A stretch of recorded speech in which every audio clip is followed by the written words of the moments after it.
सब में सच्चा एको सोई, तिसका किया सब किछ होई।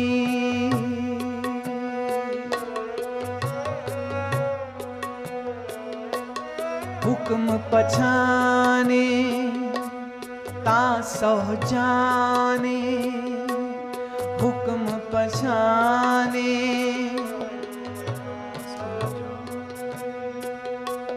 हुक्म पछाने सोए को जाने, बंदा कहिए सोई,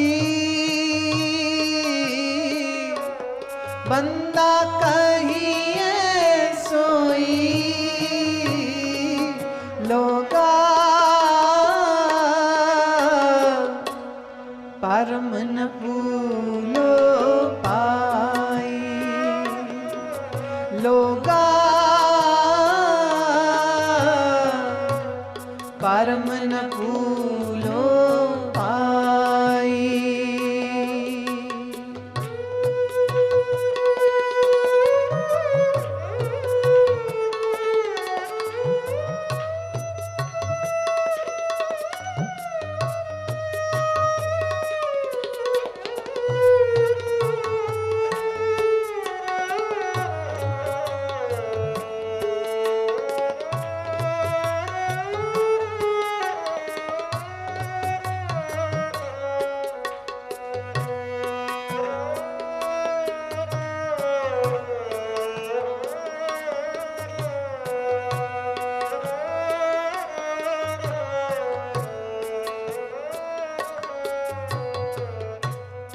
अल्ले अलख न लखिया जाई, अल्लाह अलख न लखिया जाई।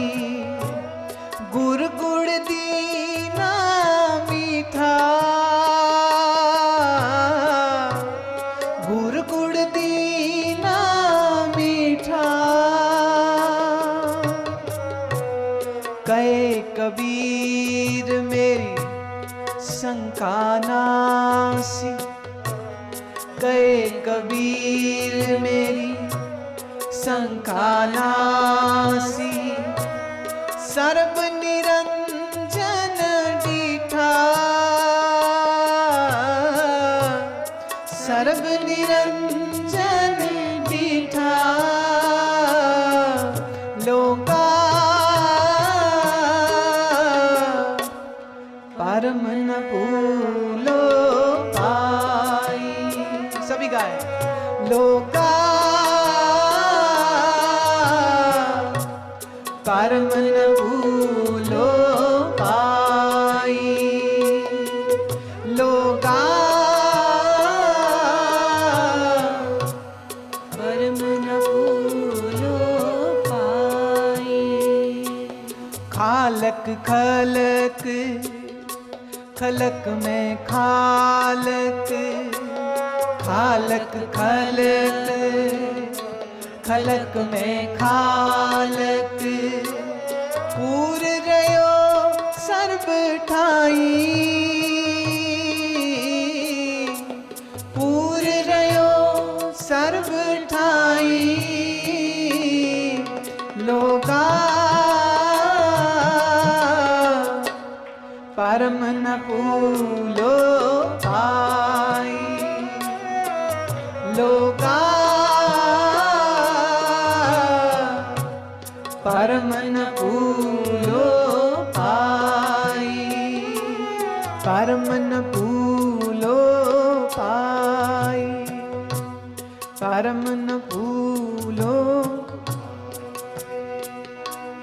परम न भूलो पाई,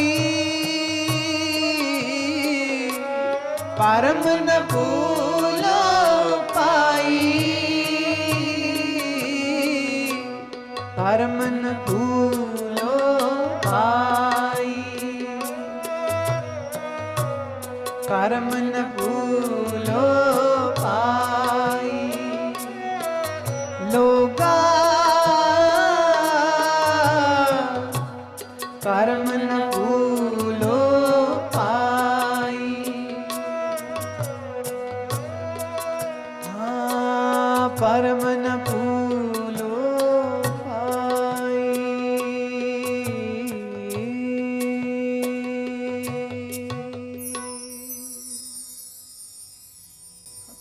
इस शब्द की एक एक पंक्ति समझ अब आई होगी। मुझे अलग से नहीं समझाना पड़ेगा, क्योंकि यही बात अभी श्री कृष्ण भगवान कह ही चुके हैं। और जो उदाहरण हमने दिए, उन उदाहरणों को साथ में अगर तुमने रख के समझा है तो ये समझना तुम्हारे लिए इतना सहज हो जाता। तो जो कबीर कहते हैं, जो नानक कहते हैं, जो कृष्ण कहते हैं, फर्क कुछ नहीं। Political and religious boundaries are made by fools and ignorant. The enlightened ones, for them, the whole world is theirs. पूरा संसार उनका, पूरा विश्व उनका। इस विश्व में जो कुछ है वो सब कुछ उसी का है, उसमें है और उसी का है।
माया महठगनी हम जानी, माया महठगनी हम जानी, माया महठगनी हम जानी, माया महठगनी हम जानी, माया महठगनी हम जानी, माया महठगनी हम जानी,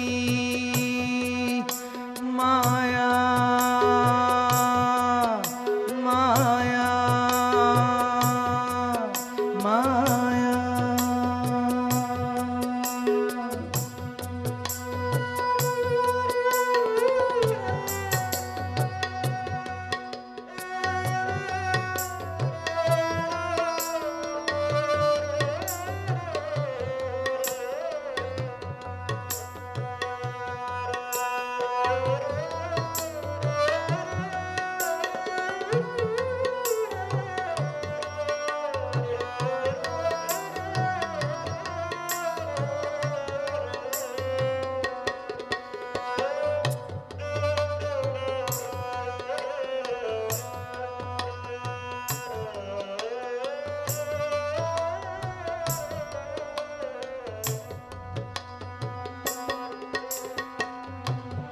माया महठगनी हम जानी, माया महठगनी हम जानी, माया महठगनी हम जानी, माया महठगनी हम जानी, माया महठगनी हम जानी, माया महठगनी हम जानी।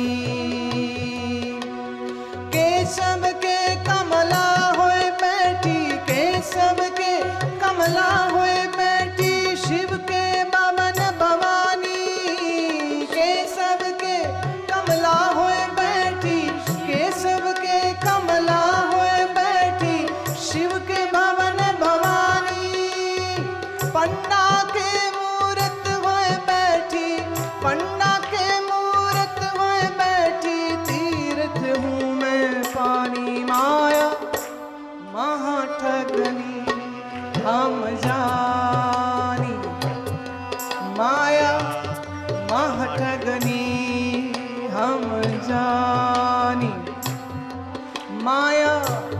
महठगनी हम जानी, माया महठगनी हम जानी,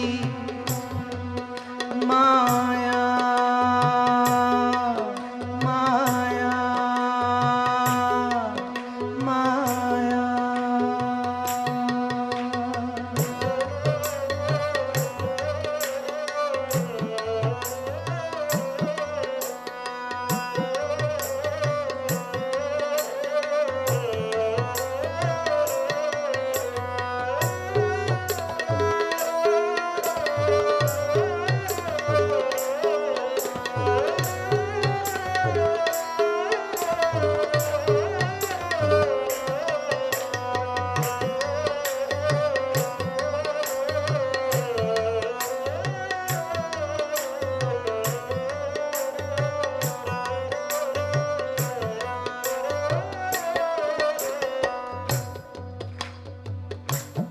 माया महठगनी हम जानी, माया महठगनी हम जानी, माया महठगनी हम जानी, माया महठगनी हम जानी।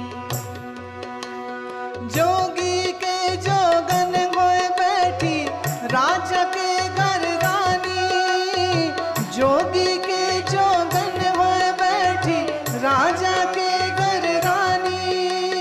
काहू के हीरा होए बैठी, काहू के हीरा होए बैठी, काहू के कौड़ी कानी। माया महठगनी हम जानी, माया महठगनी हम जानी, माया महठगनी हम जानी, माया महठगनी हम जानी, माया माया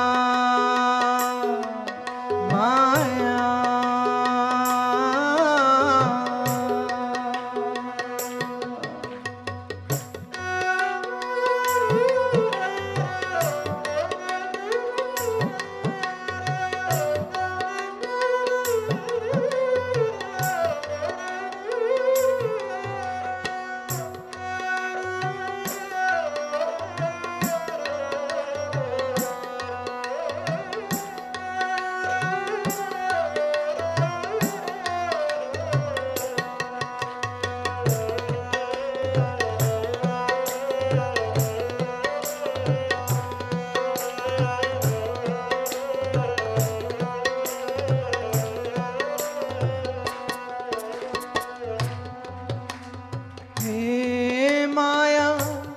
महठगनी हम जानी, माया महठगनी हम जानी, माया महठगनी हम जानी, माया महठगनी हम जानी।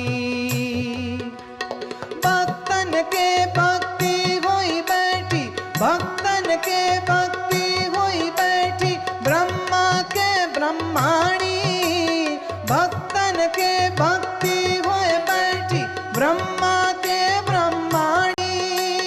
कहे कबीर सुनो भाई साधो, कहे कबीर सुनो भाई साधो, ये सब यकत कहानी। माया महठगनी हम जानी, माया महठगनी हम जानी, माया महठगनी हम जानी, माया महठगनी हम जानी। आज हम 14वां अध्याय शुरू करने जा रहे हैं। और कबीर साहब का ये जो पद है इस 14वें अध्याय को समझने में बहुत मददगार हो सकता है। वो बात अलग है कि अगर आपको इसकी भी समझ नहीं आई है तो और धैर्यपूर्वक सुनो। मैं फिर कहूंगी, एकदम सावधान होकर के सुनिए, क्योंकि जो आप सुन रहे हैं उसकी योग्यता, मेरा वचन कठोर है पर सत्य है, उसकी योग्यता आपके पास नहीं है। इसी कारण से जितना आप मुझे सुनते हैं उसका शायद 5% और कईयों को तो 2% ही भीतर पहुंचता है, बाकियों के सब साफ। ये मुश्किल है, बहुत बड़ी है, छोटी बात नहीं है। मैं फिर कह देती हूं कि पूर्व में ऋषि जन अपने शिष्यों की वर्षों वर्षों 20-30 साल वर्षों तक उनकी योग्यता को परखते थे, तब तक उनको यज्ञ, दान, तप, सेवा में लगा के रखते थे। और जब वो पूरी तरह तैयार हो जाते तब फिर सिर्फ 2 या 4 या 6 बैठकें होती और इतने में शिष्य आत्मज्ञानी हो जाता, बस बात खत्म हो जाती। एक तरह से जो मैं कर रही हूं उसमें उस परंपरा का विरोध है।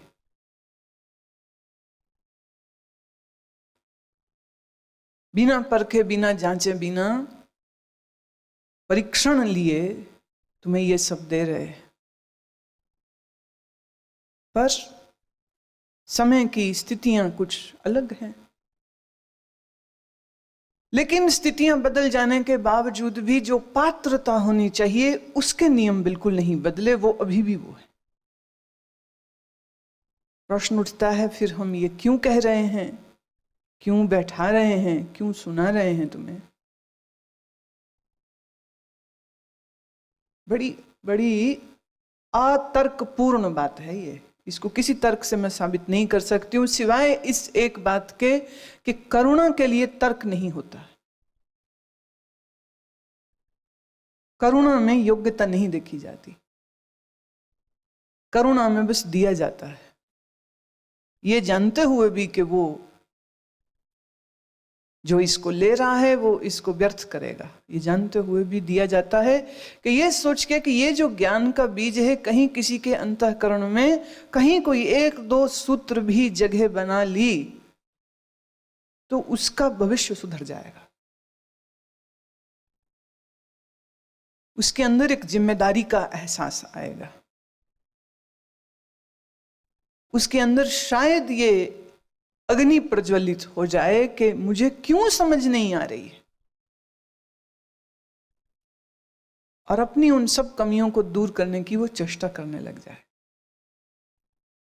ज्ञान को सुनने से कोई ज्ञानी नहीं होता है, ज्ञान को हजम करने से कोई ज्ञानी होता है। और आज हम 14वें अध्याय तक पहुंच गए हैं और 13वां अध्याय तो निपट शुद्धतम ज्ञान की परिभाषा थी। और अब इस जो चतुर्दशो अध्याय में जहां हम प्रवेश कर रहे हैं, यहां बात फिर और गहरी हो रही है। इसलिए मैं ये बात फिर से कहती हूं कि इससे पूर्व जो अध्याय हो चुके हैं उन अध्यायों को आप सुनो, और उसी के साथ साथ समय समय पर जो मैं साधक के गुण कह रही हूं, जो तैयारी कह रही हूं, आप उसके ऊपर भी ध्यान दीजिए। और जितना संभव हो सके इस पर आपकी चेष्टा होती रहनी चाहिए। जब तक आप स्वयं चेष्टा नहीं करेंगे होगा कुछ भी नहीं। अपना उद्धार मनुष्य स्वयं करता है और अपना नाश भी मनुष्य स्वयं करता है।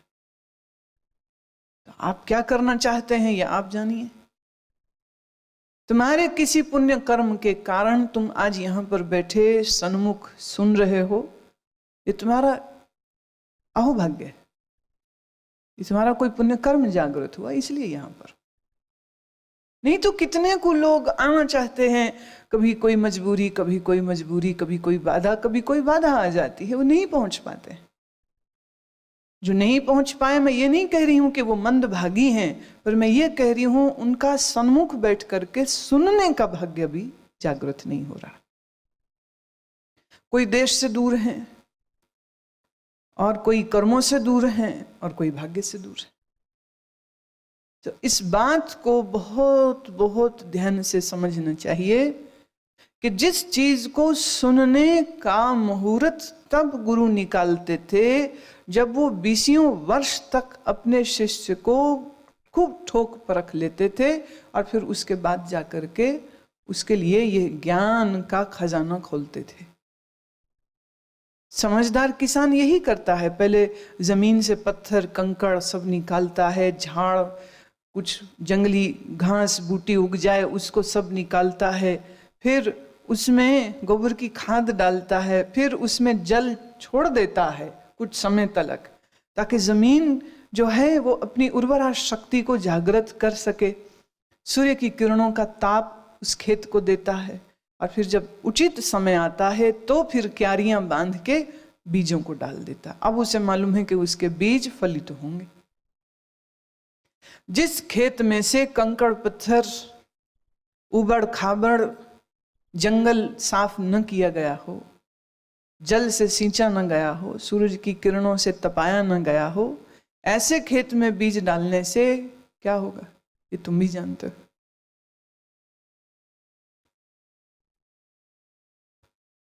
तुम्हारा अंतःकरण क्षेत्र है, एक खेत, एक भूमि की तरह, और तुम्हारे इस अंतःकरण रूपी खेत में हम ज्ञान का बीज बोना चाह रहे हैं। तो उबड़ खाबड़ मल, चित्त के विक्षेप, मन की अस्थिरता, मन की बेचैनी, राग द्वेष, संसार की आसक्ति, संसार का ममत्व, तुम्हारे अंदर का दंभ, अहंकार, मान, ये सब उबड़ खाबड़ रोड़े पत्थर हैं। इनको निकालना भी बड़ा जरूरी है। फिर प्रेम के जल से मन को सींचा जाए, फिर सेवा के ताप से इस मन को तपाया जाए। तो जब इतनी तैयारी हो जाती है तो ज्ञान का बीज डालने पर निश्चित फल आता है। नहीं तो बीज जमीन की सतह पर पड़े पड़े धूप किरण से सड़ जाते हैं या कोई पक्षी आके इन बीजों को खा जाता है। जैसे तुम्हारे ज्ञान के बीजों को तुम्हारी आसक्ति का पक्षी ही खा जाता है। देखिए, एक मैं बात तो गीता की है पर उदाहरण में क्राइस्ट का देने जा रही हूं। जीसस के शिष्य पीटर आके कहता है कि गुरुदेव, खबर आई है कि मेरे पिता का देहांत हो गया है, तो मैं अनुमति चाहता हूं कि गांव जाकर के उनको दफना आऊं। जीसस ने पीटर के कंधे पर हाथ रखा और कहा, पीटर, क्या तेरे गांव में आदमी ना होंगे जो एक मुर्दे को दफना सके? कितने आदमी होंगे तेरे गांव में? ये नहीं कह रहे कि मत जा, ये जरूर कह रहे हैं कि तुम्हारे गांव में क्या इतने आदमी नहीं हैं जो एक मुर्दे को दफना सके? पीटर समझ गया, लौट के नहीं गया। जो मर चुका है, देखिए, मरण उपरांत जितने भी संस्कार होते हैं, जो भी कुछ रस्में होती हैं, वो सब रस्में तुम अपनी दिल खुशी के लिए कर रहे हो। मरने वाले के लिए तुम क्या कर सकते हो? वो तो गया, मिट्टी में मिट्टी हो गए उसका शरीर, वायु में वायु लीन हो गई, प्राण में प्राण लीन हो गया। तुम जाकर के क्या करोगे? पीटर वापिस नहीं गया। और जरा आप अपने आप को पीटर की जगह में रखिए कि आपको भी ऐसी ही कोई खबर मिले कि तुम्हारा निकट संबंधी का देहांत हो गया है, क्या तो भी तुम यहां बैठ पाओगे? स्वयं से प्रश्न करो।